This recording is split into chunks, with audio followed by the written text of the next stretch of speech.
Hey guys! Today we decided to have an early dinner here at Little Tokyo Makati. So naglakad-lakad kami and ang ganda ng view lalo na paggabi. Pwede kayo mag-picture taking if you want to. So we roam around Little Tokyo ng aking tatay para makapili kami kung saang Japanese resto ba kami kakain.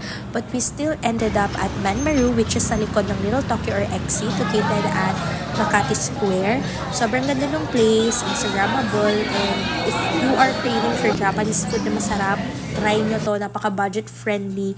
And ang daming taong kumakain, lalo na paglabas namin, grabe. Ang dami at ang haba na ng pila sa labas. And I saw this too on TikTok, kaya nung nagawi kami dito, talagang di ko pinalampas na matry. So ang order namin is shoyu ramen, spicy crunch tuna roll, katsu curry, osakayaki gyoza, and of course lemonade. So ang unang sinerve sa amin is yung gyoza and shoyu ramen. Sobrang sarap, 5 out of 5, especially the gyoza, ang fresh ng lasa.